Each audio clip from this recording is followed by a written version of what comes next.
Shalom Bapak Ibu Saudara yang terkasih, hari ini kita kembali disapa oleh firman Tuhan. Namun sebelum kita mendengarnya, marilah kita terlebih dahulu berdoa. Kita berdoa.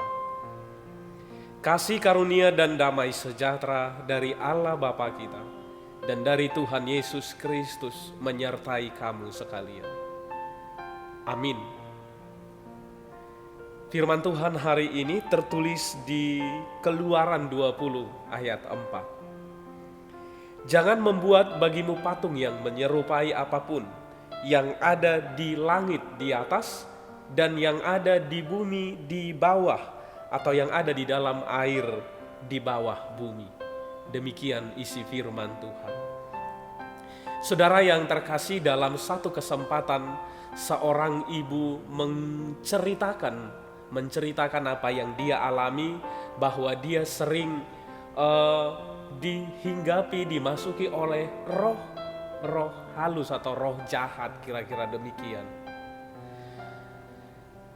Namun ada juga kelanjutan yang dia sampaikan, bahwa untuk menghilangkan ketakutan di tengah keadaan yang seperti itu, dia juga menyatakan bahwa dia menempelkan salib di rumahnya, kemudian dia cetak beberapa tulisan tentang firman Tuhan, ayat-ayat Alkitab, dan ditempelkan di dinding-dinding rumahnya.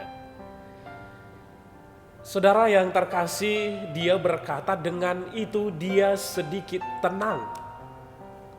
Tetapi saudara, apa yang dilakukan oleh ibu tersebut harus kita mengerti bahwa itu juga adalah dilarang oleh firman Tuhan. Kenapa?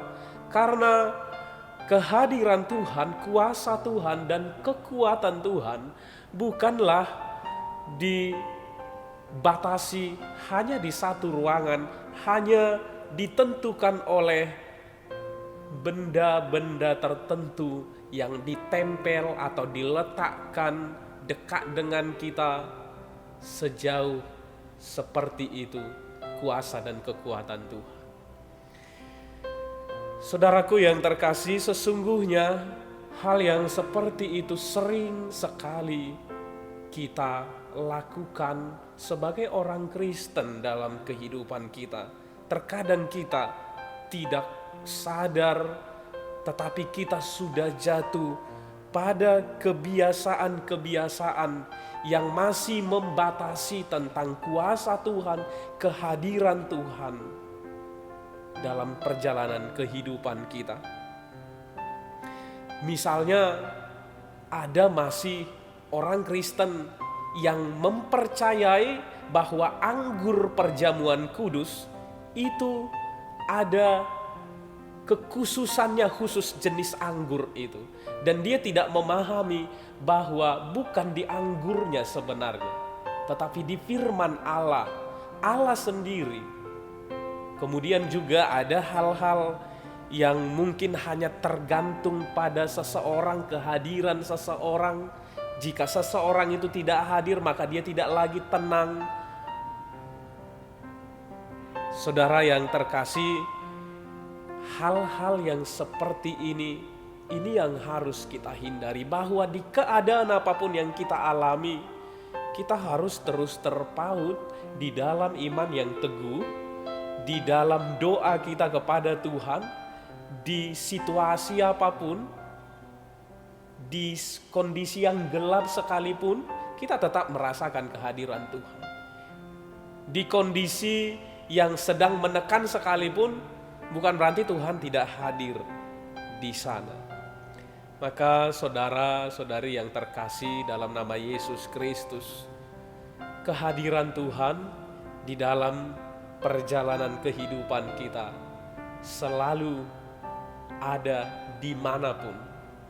Maka jangan pernah membatasinya, dan jangan pernah hanya digerakkan dan dikondisikan oleh barang-barang atau alat-alat yang kita keramatkan, yang kita katakan bahwa itu bisa memberi ketenangan bagi diri kita.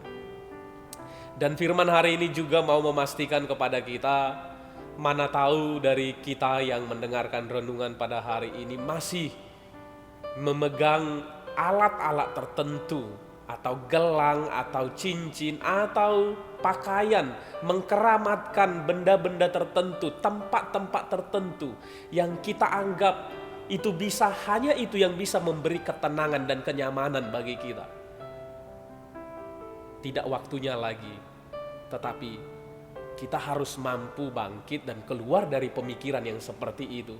Tetapi hanya Tuhan satu-satunya yang mampu menyertai dan berkuasa atas setiap kehidupan kita, atas semua napas kehidupan kita.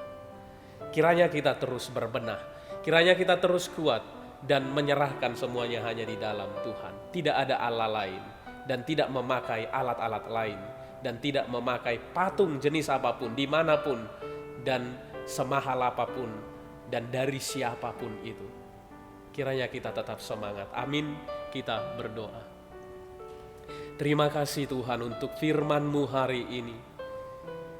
Kami tetap setia hanya mengandalkan Tuhan. Tuhan hadir di semua keadaan kehidupan kami, dimanapun kami berada, di situasi gelap, di situasi terang, atau apapun kondisi kehidupan kami. Kuasa Tuhan sungguh ada dalam diri kami. Jangan biarkan kami Tuhan tergiur dengan segala godaan yang diberikan oleh dunia ini, yang memberi kami ketenangan sesaat, namun menderita selamanya. Biarlah firman-Mu hari ini Tuhan sungguh berakar dan bertumbuh di dalam kehidupan kami. Bapa di dalam sorga, ke dalam tangan Tuhan kami serahkan seluruh jemaat-Mu dalam setiap aktivitas pekerjaannya hari ini. Sertai dan tuntun, dan biarlah tetap selalu di dalam naungan kasih Tuhan. Dalam nama Yesus Kristus, dengarkanlah doa kami. Amin.